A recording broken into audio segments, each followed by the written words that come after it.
You want answers? You have offended my family. I think I'm entitled. You want answers? I want the truth! And you have offended the Shaolin Temple. You can't handle the truth! Surely you can't be serious. I am serious. And don't call me Shirley. Radical rant.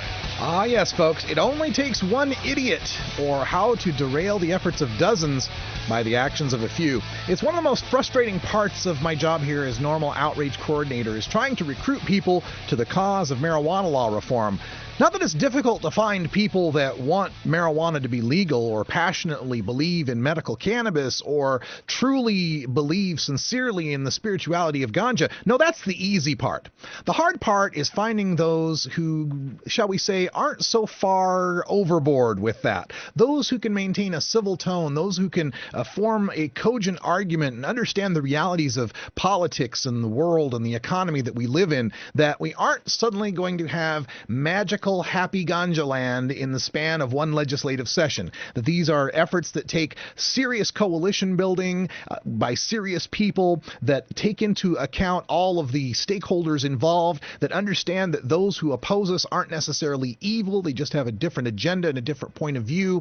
That is, mature, responsible adult cannabis consumers who can well represent normal and the message of marijuana law reform. So it's incredibly frustrating sometimes because we know that the cannabis consumers out there, you and me, the 25 million of us that are using annually, the 15 million of us that are using monthly, even the 2.5 million of us that use cannabis every single day are regular hardworking folks that raise families and pay taxes and don't commit crimes and don't get out of bounds with their political rhetoric and so forth.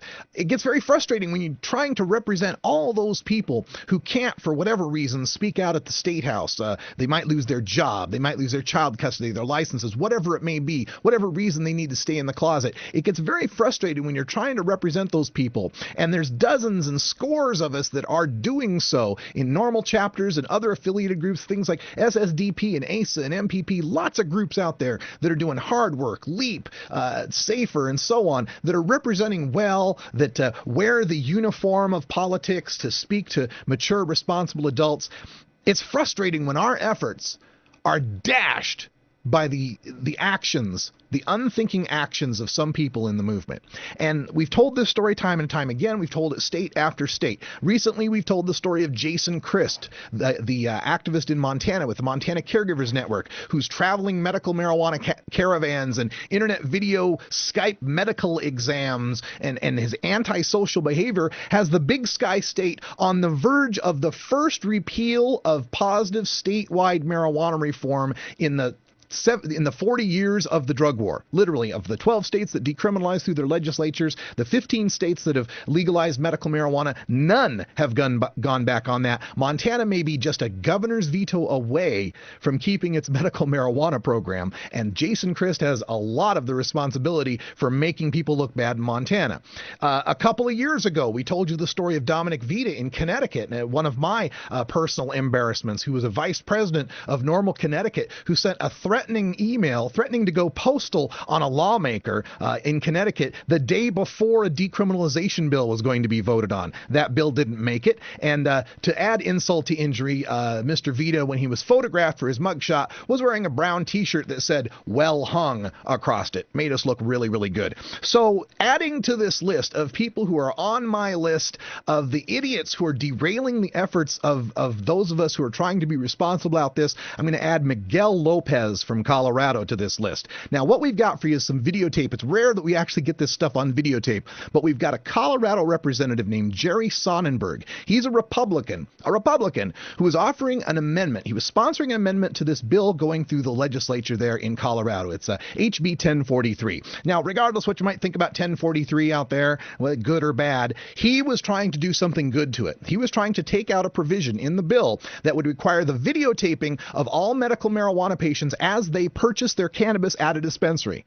Like literally, the patient would have to face a camera, hold up their medical marijuana card, and get videotaped and keep that video stored in a database, which nobody can guarantee wouldn't be accessible by federal authorities. So he was trying to do something good, take that out of the bill.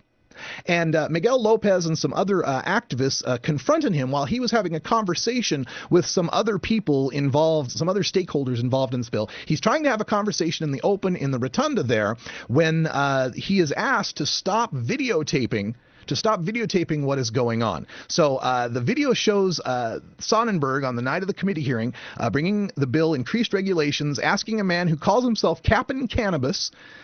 Yeah, the guy who's videotaping is called Captain Cannabis. What, were Frankenborg and Count Dankula there too? I mean, look, I may not be the guy to say it, right? Radical Russ. I might not be the guy to say it, but on the radio, it's Radical Russ. In the State House, it's Russ Belville.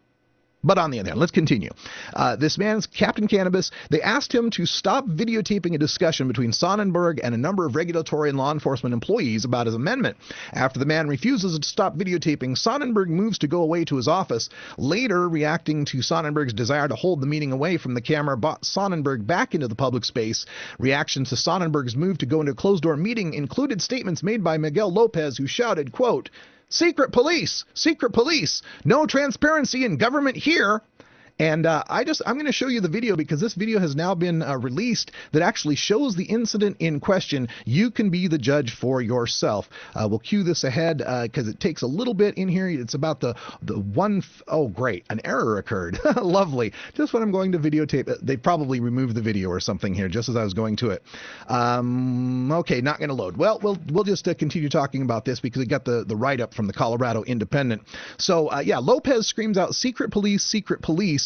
And then after that, after Sonnenberg goes back into his committee hearing room, and a lobbyist comes out. I forget the lady's name, but the lobbyist comes out who was the lobbyist for this bill, complaining that they messed up by yelling at this guy. And what had happened is Sonnenberg came out and ripped up. Oh, here we go. He's coming up. We'll get this video up here for you just as soon as I can. Got a few things to adjust here on the.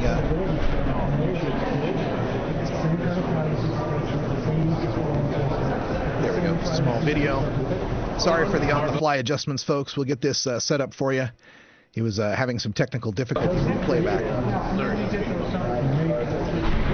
These are the legislators that are meeting, and this is the videotape that is being taped by the so-called Captain Cannabis.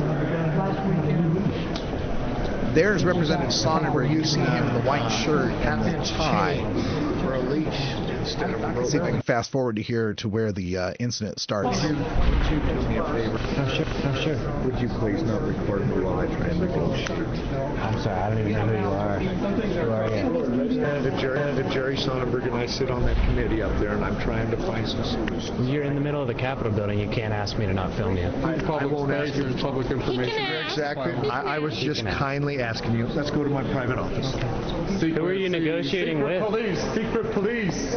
No transparency in government here, huh? Start lining up. I'm trying to help you so they don't videotape. They're going to do it anyway. You think I'm Here's my amendment. If you can pass it. That's all right. fine. That's fine. Continue to be the Governor Wallaces of our time. For filming you? For filming you? Calling the representative secret police like the Nazis, really like the elected Stasi official? in East Germany. Calling him the Governor Wallace, referring back to standing in the courthouse doors, preventing ending of segregation. And you don't expect the guy to get mad? Let's just continue here for a little bit. Oh, we're going to go out here. Go ahead and let it go out there, John. That's fine. You see the lobbyist here. What is he doing? Thank you. We had a really friendly amendment coming. I'm glad you guys were so rude to him. You know what? I have the camera if you'd like to see what he did. If you'd like to see what happened. All right, we'll continue more of this video in hour 2 of Toker Talk Radio. Thanks for joining us for Normal Show Live. Ganja John, Cannabis Carry. I'm Radical Russ. Until next time, take care of each other, Tokers. This is Normal Show Live, the voice of the Marijuana Nation. Check it out one more time. You take a seed, you plant it, you grow it, you dry it, you roll it, you smoke it. You take a seed, you plant it, you grow it, you dry it, you roll it.